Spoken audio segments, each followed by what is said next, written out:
Hey, Brian from SnakeBytes here. Being an animal guy, I get asked tons of questions. So I'm going to take the time and answer the most frequently asked ones in this week's show. You're watching SnakeBytes.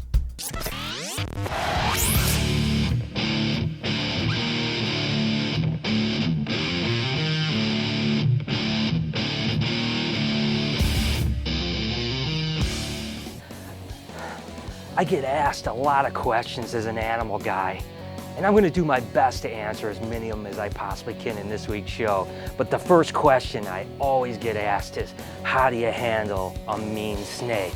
Something like this king rat that already is making me leak is certainly known for being an aggressive animal, and as you can see, she is fired up. And like I said, I'm kind of bleeding all over the place. But the truth is, some animals are known to be tame.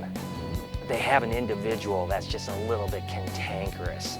The best way to handle even a mean snake like this king rat is to do it with confidence. If you just pick that animal up and you're handling it as if you're not gonna get bit, you can certainly tell there's a lot less chance of getting bit than if you go in there and you're afraid of the animal. Now, not all animals are known to be mean, and there's other techniques, but the first part is certainly handling an animal with confidence. Look at what a beauty she is. It's amazing. Let's look at some other options when handling a little bit of a mean snake. Now here's more of a typical example, because let's face it, most people don't have king rats. This is a ball python, and as soon as I open up, you can tell it's in a cock position. If I'm waving my hand in front of it, see how it's kind of tracking my hand a little bit? Some people are afraid of this, and to be honest with you, if I left my hand in front of it, it'd probably strike me, which to me really isn't that big of a deal. But let me show you how I'd handle an animal like this. The first thing I'm going to do is I'm not going to go face first. That's where you're going to get struck. I'm going to go from behind, and I'm just going to pick the snake up, just like this, right? And as soon as you pick it up, most of the time, snakes will not bite once they're up in your hand. Now, it's not always the case, but the majority of the time, that is the fact. Again, I'm going to pick it up with confidence. I'm going to go from the backside, not go face first. And the other thing that you can really do to help a snake tame out when it's young, like a ball python like this, or any snake for that matter, is feed it very well. A hungry snake is more apt to strike at you than a full snake. And hey, if that still has you a little squirmy and you're not sure and you don't want to get bit, just get a pair of leather gloves or something like that and handle the animal, because the more you handle that snake, the less apt it is going to get to bite you. So again, it's all about conditioning the animal and handling with confidence.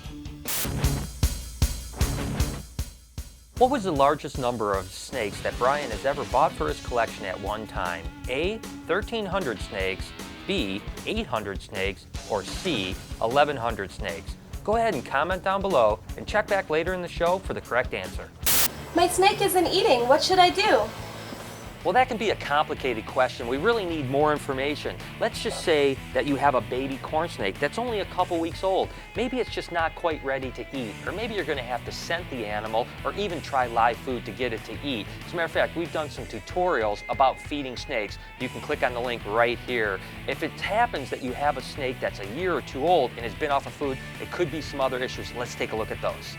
Now, if you have a ball python that happens to be about a year old, 600 to 1,000 grams like this pastel clown right here, they often go off of food. It's what we call a 600 to 1,000 gram wall. For whatever reason, a lot of ball pythons will raise up to about this size, and then they just want to take a break from feeding. It can sometimes go on for a month, sometimes it goes for 2 or 3 months. There's nothing to really worry about as long as the animal's completely healthy, just like this snake does. Now, one of the tricks we use to get them back onto food is oftentimes we'll offer them really small meals, like if it's eating a rat, we'll offer it a live mouse, and also we'll try African soft-furred rats. A lot of times it spurs them back onto food, and once they eat 1 or 2 live meals, they're back on their normal feeding and they get going from there. But if you have an adult snake that's off of food, there's a couple things that could be going on there too. Let's take a look. Take, for instance, this male banana spider ball python I have. He's a 2-year-old animal, so he shouldn't be going through that year-old or 600-gram wall, and he looks completely healthy, but he hasn't eaten for the last 6 or 8 weeks. Well, in this case, it's a breeding season issue. Males will typically go off of food towards the middle or end of the breeding season, and they'll stay off of food for the duration of the breeding season. As soon as he's done, and I have him separated out for a month or so, he'll go back onto food, and there's never any problems with their health whatsoever, although you certainly want to keep an eye on them because some males will breed themselves to death. You certainly don't want that to happen. It's the same thing with corn snakes and king snakes. Males will typically go off of food during the breeding season, and it's really nothing to be concerned about. Yo, what's up? I'm Chris from the east side. I'm rolling fat with the cash, so I was wondering how I could start me up one of them snake breeding businesses.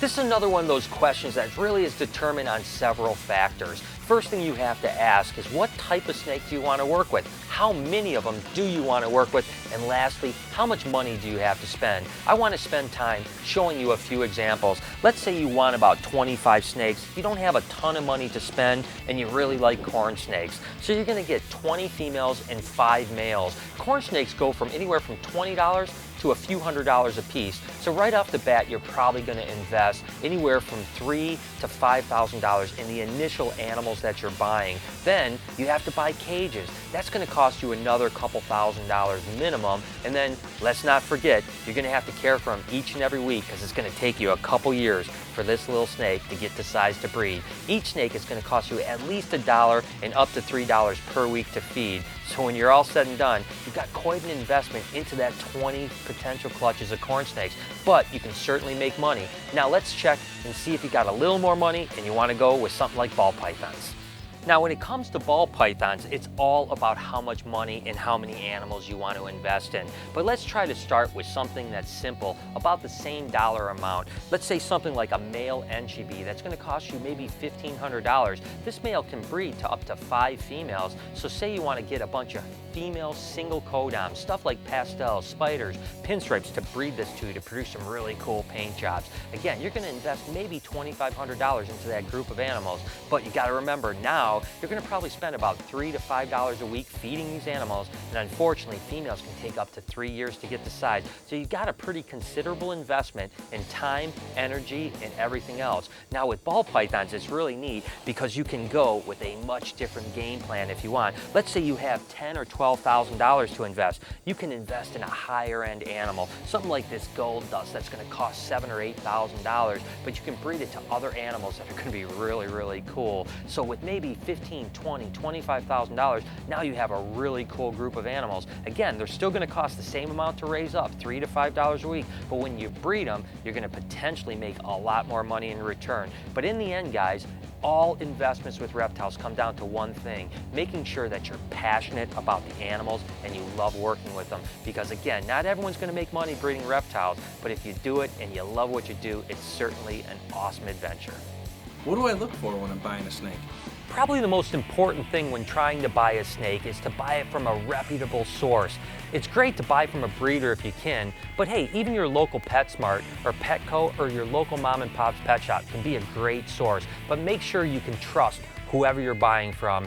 And then the things you're going to want to look for in the actual animal itself is make sure that it looks fat, it's kind of beefy, it's not thin at all. You shouldn't be able to see their backbone whatsoever. The other thing you want to make sure is that their eyes are nice and bright. Of course, unless they're going into shed, you just want them to have that sparkly look to them. The other thing is you want to have really good tongue response. That snake should push its tongue out and pull it back really quick. Every time something goes in front of its face, it should be trying to smell the air. That's a sign of a healthy snake. Again, then just look at all of the things on the snake. If there's any damage, any scars, any kind of discoloration, maybe messed up scales, stay away from those type of animals. Other than that, you should have a really good animal. But again, the most important thing is get it from a reliable source. What does it feel like to be bitten by a snake? One of the things when you work with animals is you might get bit. Believe it or not, I've been bit tens of thousands, if not more times. And it's really not nearly as big of a deal as most people make it. And of course, we always use the Amazon tree boas when we want to get a sure bite. And I'm going to show you really how minor it is when you're getting bit by a snake like this. You can see it's coming out, it's ready to bite me. And that's pretty much it. I tell you what, the majority of the time, it's the whole idea of a snake striking that scares you. It's not nearly as bad when you actually get bit by them. And most people will pull away as soon as a snake bites. That's the worst thing you can do, because as you're pulling away, you're not only potentially having the snake rip a tooth out, which could be dangerous to the animal, but you're also tearing your skin. If you just sit back and let a snake bite you, it's really not that big of a deal. Again, it's not something that everyone wants to do, but getting bit by a snake is really not that big of a deal. I get asked all the time, what's the perfect snake for you? And that's exactly it. Each snake is different considering on you. So let's take a look at the crew and see what fits them best. I think the snake for me is a reticulated python because it's big like me, so I need a big snake. You like that? See, my preference in snake would have to be the green tree python. I don't know, just something about them. They're exotic.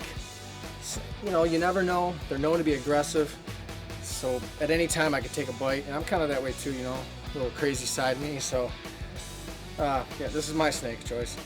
I feel like the snake that I relate to the most would probably be a king snake, because I'm pretty cool and people generally tend to like me, but sometimes I turn into a raging who decides to eat my boyfriend. My preference is a corn snake because they're cute, cuddly, friendly. They love nature and trees, and what girl doesn't love a pink snake curled up between her legs at home? Alright guys, I think the snake that best fits me is a Mexican black king snake. Well, because you guys are racist.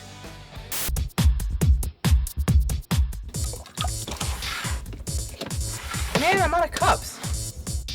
Trouser Snake Man here. Here's some cups.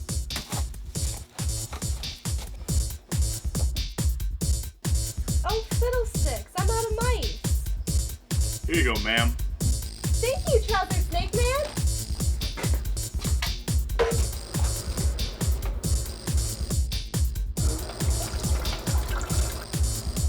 Let me give you a hand with that.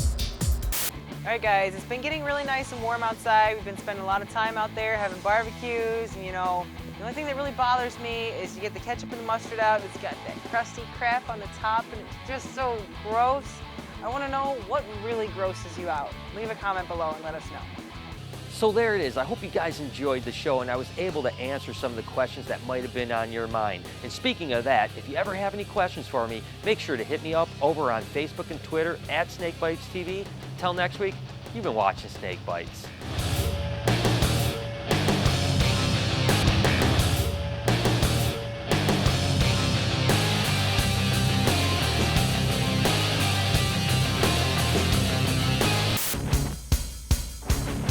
What was the largest number of snakes Brian has ever bought for his collection at one time?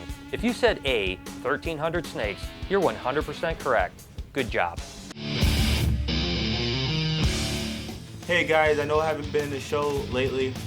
I ended up taking a job at working in construction, but I still love you guys. I'm going to be popping in every so often. You can't get rid of me that quick. Love you guys.